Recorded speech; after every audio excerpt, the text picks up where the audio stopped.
Salam Ibu Bapak Saudariku yang dikasihi Tuhan Yesus Kristus.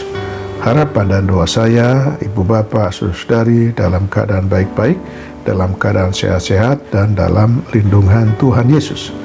Namun apabila kondisi kesehatannya ada yang terganggu atau sedang menghadapi berbagai macam masalah pergumulan hidup, tetaplah bersabar menghadapinya sambil berharap, berdoa, dan berserah kepada Tuhan yang Maha Kuasa dan yang berdaulat atas kehidupan kita ini.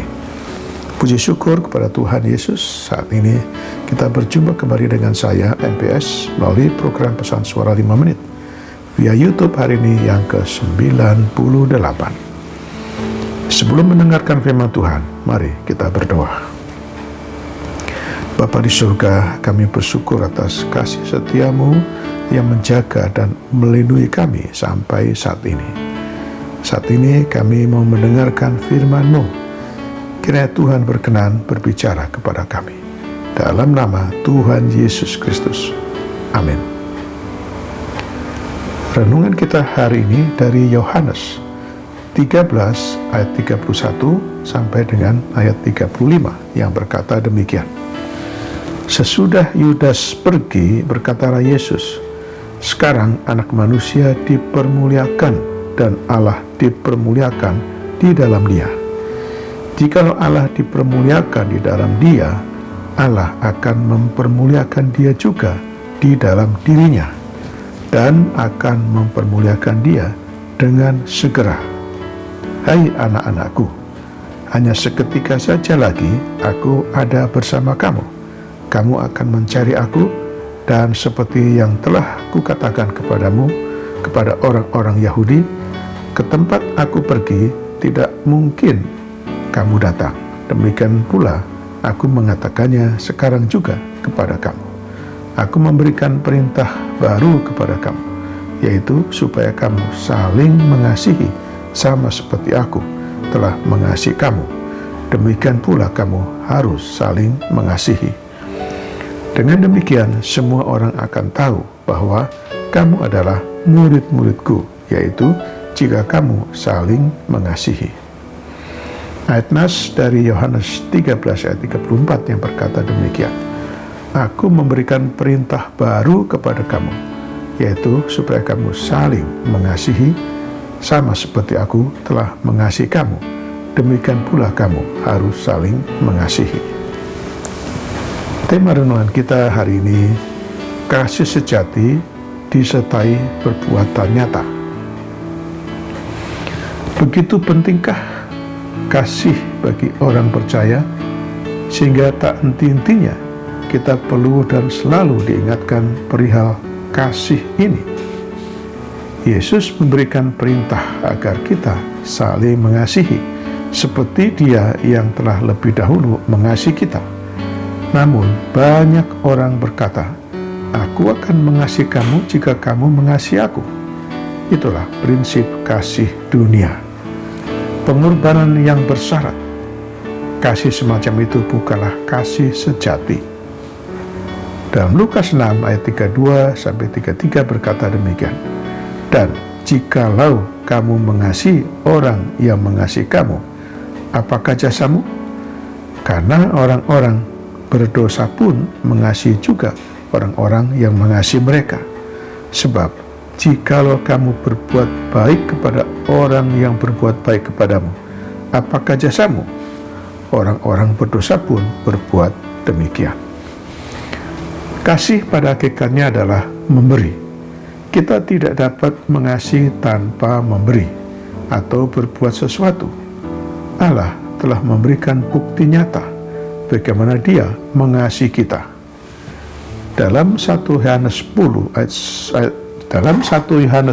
ayat 9 dan 10 berkata, inilah kasih itu, bukan kita yang mengasihi Allah, tetapi Allah yang telah mengasihi kita dan yang telah mengutus anaknya sebagai pendamaian bagi dosa-dosa kita.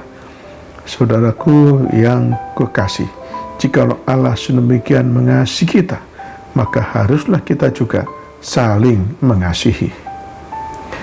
Ini menunjukkan bukan kita yang mengasihi Allah, namun Allah yang telah mengasihi kita.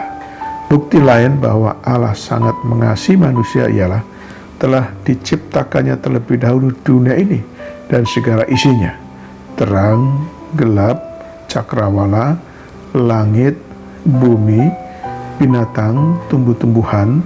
Barulah Dia menciptakan manusia, sehingga manusia dapat menggunakan dan menikmati segala fasilitas yang disediakan Tuhan. Jadi, kasih itu dari Allah kepada manusia. Artinya, kita menerima kasih-Nya terlebih dahulu, baru kemudian kita mengasihi Allah sebagai pemberi dan kita adalah penerima. Inilah prinsip utama kasih. Jadi, kekristenan adalah kasih. Semua aktivitas rohani yang kita lakukan harus berpusatkan pada kasih. Tanpa kasih, semuanya itu adalah sia-sia. Seperti kata Paulus dalam 1 Korintus 13 ayat 2 dan 3 demikian. Jika aku tidak mempunyai kasih, aku sama sekali tidak berguna sedikit pun. Tidak ada faedahnya bagiku. Karena itu, tekunlah belajar, berjalan, dan hidup dengan kasih dalam seluruh aspek kehidupan kita ini. Demikianlah renungan kita hari ini. Selamat beraktivitas dengan iman dan imun yang teguh. Tuhan Yesus Kristus menyertai dan memberkati kita selalu. Mari kita berdoa. Bapa kami yang di surga, kami bersyukur untuk firman-Mu hari ini. Terima kasih atas pencerahan-Mu bagi kami agar kami memahami, kami mengerti, dan kami melakukan kebenaran-Mu dengan hidup di dalam kasih kepada Tuhan dan kepada sesama kami, ya Tuhan.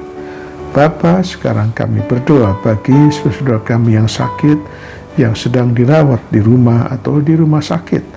Apapun penyakit yang dihadapinya, kiranya Tuhan berkenan menjamah dan menyembuhkannya. Kami berdoa bagi yang bergumul dengan berbagai macam masalah kehidupan, antara lain masalah rumah tangga, kebutuhan teman hidup, kebutuhan keuangan, masalah pendidikan, masalah pekerjaan, dan lain sebagainya. Kiranya Tuhan berkenan menolong dan memberikan jalan keluar. Berkatilah seluruh aktivitas kami hari ini, ya Tuhan. Dalam nama Tuhan Yesus Kristus yang telah mengajarkan, kami berdoa. Bapa kami yang di surga, dikuduskanlah nama-Mu. Datanglah kerajaan-Mu, jadilah kehendak-Mu di bumi seperti di surga. Berikanlah kami pada hari ini makanan kami yang secukupnya. Dan ampunilah kami akan kesalahan kami seperti kami juga mengampuni orang yang bersalah kepada kami.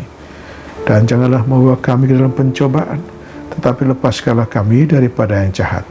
Karena Engkau-lah yang punya kerajaan dan kuasa dan kemuliaan sampai selama-lamanya. Amin. Sekarang terimalah berkat dari Tuhan. Tuhan memberkati engkau dan melindungi engkau. Tuhan menyinari engkau dengan wajah-Nya dan memberi engkau kasih karunia. Tuhan menghadapkan wajah-Nya kepadamu dan memberi engkau damai sejahtera. Berkat anugerah dari Bapa Surgawi, cinta kasih karunia Tuhan Yesus Kristus dalam persekutuan dan penghiburan dari Roh Kudus menyertai kita semua dari saat ini sampai selama-lamanya. Amin.